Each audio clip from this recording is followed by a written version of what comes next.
ભારત પાકિસ્તાન યુદ્ધના ભણકારા વચ્ચે જામનગરમાં આજે સાંજે એરફોર્સ સ્ટેશને હવાઈ હુમલો થયો હોવાની કંટ્રોલ રૂમને જાણ થતાં સમગ્ર જિલ્લા વહીવટીતંત્ર એક્શનમાં આવી ગયું હતું.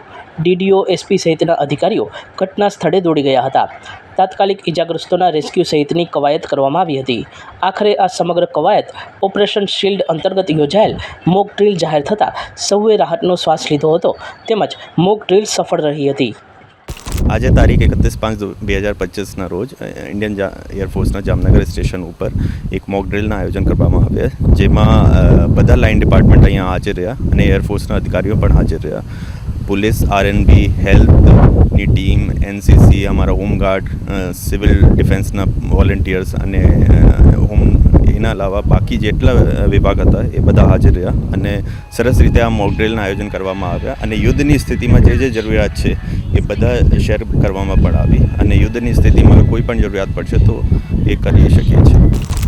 આજે જામનગર એરફોર્સ સ્ટેશન પર ઓપરેશન શિલ્ડના તહેત મોક ડ્રીલનું આયોજન કરવામાં આવેલ છે અને મોક ડ્રીલ જે સાંજે 5 વાગ્યે અત્યારે જે કરવામાં આવેલ હતી, અમે સરસ રીતે દરેક ડિપાર્ટમેન્ટનું સારી રીતે કોઓર્ડિનેશન કરીને અને સરસ રીતે આયોજન થયું છે અને યુદ્ધના સમયમાં એવી જે પરિસ્થિતિ હોય તો કેવી રીતે દરેક ડિપાર્ટમેન્ટ કેટલો રેસ્પોન્સ ટાઈમ હોય અને કેવી રીતે કાર્યવાહી કરવામાં આવે છે, આનો એક ડેમોન્સ્ટ્રેશન અહીંયા આપવામાં આવેલ છે અને સરસ રીતે દરેક ડિપાર્ટમેન્ટ દ્વારા અત્યારે કોઈ પણ જાતની ડીબ્રીફિંગ પણ ચાલે છે કે શું આપણે સારી વસ્તુ થઈ અને શું આપણે અંદર કમી રહી, તો આ અકોર્ડિંગ આપણે ભવિષ્યમાં કોઈ પણ સુધાર કરવાનો હોય આ રીતે આજે આનું સરસ આયોજન કરવામાં આવે છે.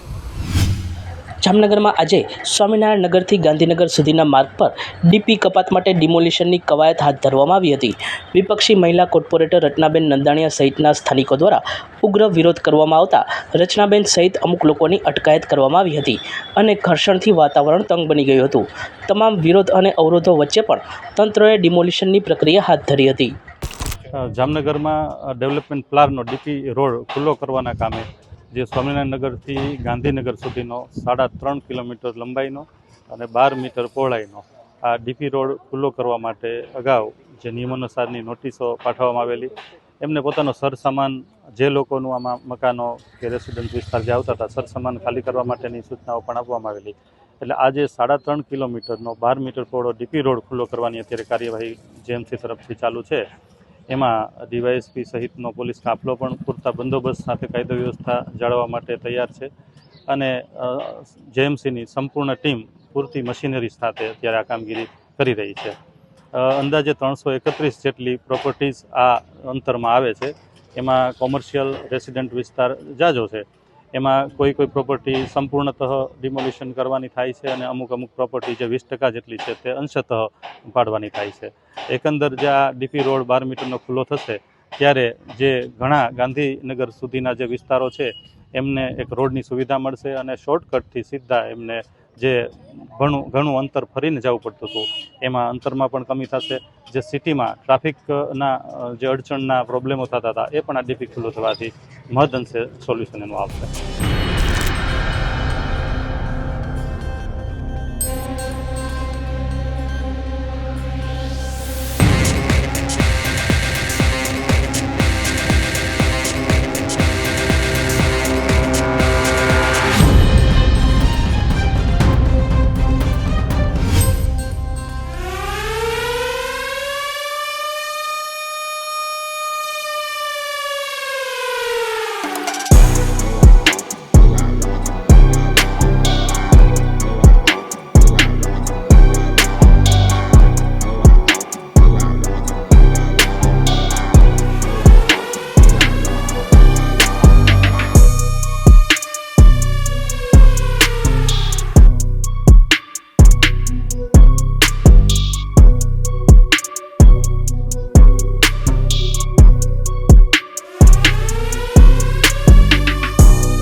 સચોટ સમાચારો સૌથી ઝડપી મેળવવા માટે અમારી ચેનલને સબસ્ક્રાઇબ કરો.